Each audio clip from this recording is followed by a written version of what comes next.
Good morning student. Class 8 subject science chapter 3 metal and non metal. Today we will discuss about the topic of metal and non metal. इस पूरे lesson में क्या है, metal और non metal की characteristics होंगी। ठीक है, तो अगर आप ये करैक्टरिस्टिक्स ध्यान से सुनोगे तो आपका सारा चैप्टर क्या है, लगभग कंप्लीट हो जाएगा, क्योंकि इस चैप्टर में सिर्फ मेटल और नॉन मेटल के बारे में ही बताया है। फर्स्टली क्या होती है, जो मेटल होती है वो सॉलिड होती है। ठीक है, तो सारी मेटल क्या होती है, सॉलिड होती है। एक मरकरी को छोड़ के क्या है, सारी जितनी भी मेटल है वो सॉलिड होती है। मरकरी जो थर्मोमीटर में यूज़ करते हैं आप, ठीक है, तो मेटल सॉलिड होते हैं। सॉलिड मीन आपको पता है, जो लकड़ी होगी ये सारी चीज़ किस में आएगी, सॉलिड में। सॉलिड मतलब जो हार्ड होते हैं। ठीक है, तो जितनी भी मेटल्स होंगी, धातु होगी, वो सारी क्या होती है, सॉलिड होती है। और नॉन मेटल क्या होती है, तीनों स्टेट में पाई जाती है। 3 स्टेट मतलब सॉलिड भी होती है नॉन मेटल, लिक्विड भी और गैस भी। देखो मैं बताती हूँ। सॉलिड में आप एग्जांपल लोगे सल्फर।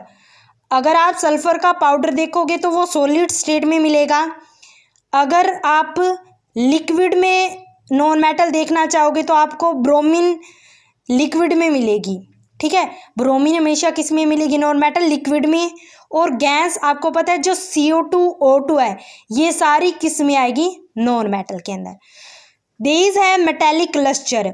जितनी भी मेटल होती है उनकी क्या होती है, चमक होती है। लस्टर मतलब चमक।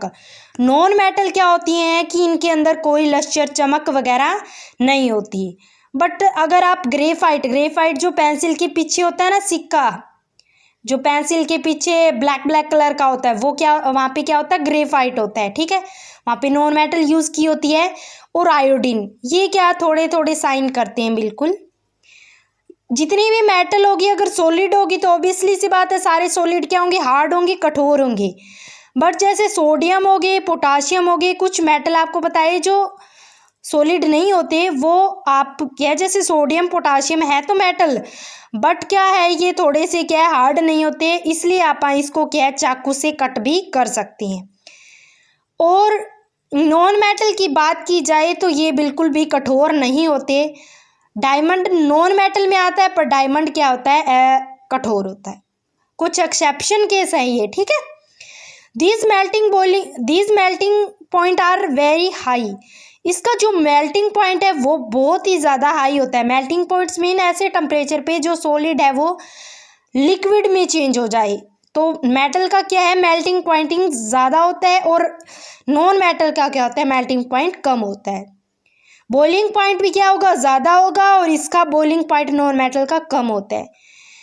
दे है प्रॉपर्टी ऑफ मेलाबिलिटी। मेलाबिलिटी का मीन्स क्या है, जब हम मेटल को पीट के क्या है, उससे क्या बना सकते हैं, सीट बना सकते हैं। सीट मतलब चादर बना सकते हैं। जब मेटल से पीट के क्या हम चादर बना सकते हैं, उस प्रॉपर्टी को कहते हैं मेलाबिलिटी। जैसे आपको पता है कि सोना है, हम सोना बहुत सारा निकालते हैं ज़मीन से, पर उससे क्या है, अलग अलग आइटम बना सकते हैं। तो इसका कहने का मतलब मेलाबिलिटी क्या है, जिस मेटल को पीट के हम क्या बना सकते हैं, उससे छोटी छोटी सीट चादर बना सकते हैं। पर नॉन मेटल को हम क्या है, पीट के उससे चादर नहीं बना सकते। दीज है प्रॉपर्टी ऑफ डक्टिलिटी। डक्टिलिटी को मतलब मेटल को हम पीट के क्या बना सकते हैं, उससे तार बना सकते हैं। वायर मतलब तार बना सकते हैं। और नॉन मेटल की क्या है, हम पीट के उससे तार नहीं बना सकते। जैसे आपको पता है कि जितनी भी तारें यूज़ करते हैं, मेटल की यूज़ करते हैं। ठीक है, तो डक्टिलिटी प्रॉपर्टी शो करती है वो। उसके बाद में क्या है, उसकी डेंसिटी का मतलब होता है मास पर वॉल्यूम। उसका मास भी ज़्यादा होता है, नॉन मेटल की रिलेटिव डेंसिटी कम होती है। Metal are good conductor of heat and electricity. आपको पता है कंडक्टर मीन्स क्या है, जिसमें से इलेक्ट्रिसिटी क्या हो जाए, पास हो जाए। ठीक है, जिसमें से करंट पास हो जाए उसको कंडक्टर ही कहते हैं। तो मेटल क्या है, कंडक्टर है, क्योंकि इसके अंदर से करंट पास हो जाता है। और इलेक्ट्रिसिटी, और जितनी भी आपको पता है धातु इलेक्ट्रिसिटी में यूज़ करते हैं। ठीक है, जितनी भी कॉपर की वायरें हैं वो मेटल ही होती है सारी। Non metal bad conductor of heat and electricity होती है। एक दूसरा रीज़न केमिस्ट्री में ये भी होता है कि इसके अंदर क्या है, आयंस फरली मूव नहीं कर पाते, इसलिए क्या होते हैं ये bad conductor of heat and electricity भी है। थैंक्स।